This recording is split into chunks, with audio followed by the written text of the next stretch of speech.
Bonjour, je vais vous parler du film Cry Macho avec Clint Eastwood. Bon, c'est lui qui réalise le film, là. C'est l'histoire d'un ancien rodéo qui a pris sa retraite. Le patron pour qui il travaillait, qui est aussi son ami, lui demande d'aller chercher son fils. Lui, il reste au Texas. Et il demande d'aller chercher son fils au Mexique, qui vit avec sa mère. Enfin, il vit avec sa mère, c'est un gros beau, parce que le petit gars, c'est un petit bob, il traîne la rue, puis il est un peu partout, il fait des combats de coq, et tout ça. Bon, tout ce qui est illégal, le petit gars, mais il a un bon professeur. Sa mère est, à m'a l'air joliment embarquée dans un cartel de drogue et de mafia mexicaine. Bon, en tous les cas, il voit le petit garçon, puis bon, il se développe une amitié, bon, c'est toute l'aventure de ce qui se passe, leur difficulté de revenir aux États-Unis. Ils sont poursuivis, bien évidemment, et tout ça. Bon, Clint Eastwood, il a 92 ans, et malheureusement, dans le film, ça se voit. Il marche le dos courbé, il est d'une maigreur incroyable. Ça m'a un petit peu attristé parce que j'ai toujours vu un homme quand même, un bel homme, dans tous les cas, en forme et tout ça, mais et ça finit bien. Je ne vous dirai pas comment, mais vous allez peut-être avoir un petit peu de misère comme moi à y croire.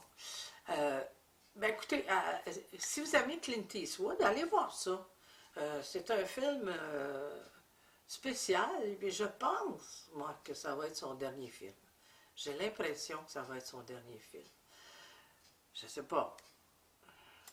Prions que ce ne soit pas ça. Mais moi, j'ai aimé beaucoup, beaucoup la musique. La musique est vraiment belle parce qu'on en voyait du monde à la fin du film qui attendait pour voir qui chantait. La chanson Saborami, qui était chantée par Eddie Gourmet, qui est décédé en 2013. Donc, écoutez, allez voir ça. C'est un bon film.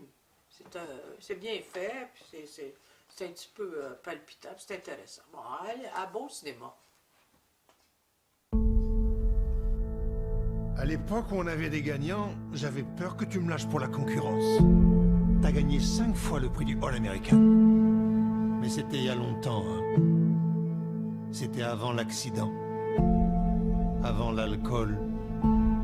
Tu sais combien de gens m'ont dit de te virer? T'as rien à dire? Howard, je t'ai toujours considéré comme un péteux, un lâche, une carpette. Mais bon, c'est pas une raison d'être grossier. Tu me dois beaucoup, Mike. Et tu m'as donné ta parole. On revient pas sur sa parole. Mon fils, Raphaël, il a des ennuis. Je veux le faire sortir du Mexique. Tu veux que j'aille kidnapper ton môme? S'il te plaît, ramène-le. Vous êtes seul? Y a que moi.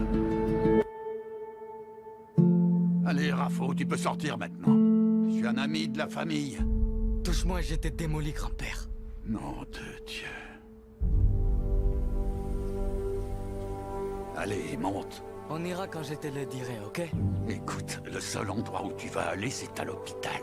Tu t'énerves trop. C'est pas bon pour toi. Avant, tu étais fort. Macho. J'étais beaucoup de choses que je ne suis plus. Je vais te dire ce que je pense.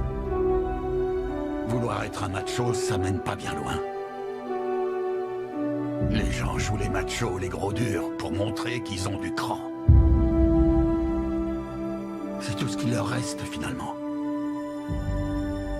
C'est comme ça pour tout dans la vie. On croit qu'on a toutes les réponses. Je m'appelle Mike. Martha. Et puis en vieillissant, on se rend compte qu'on n'en a aucune. On doit tous faire des choix dans la vie, petit. À toi de faire les tiens.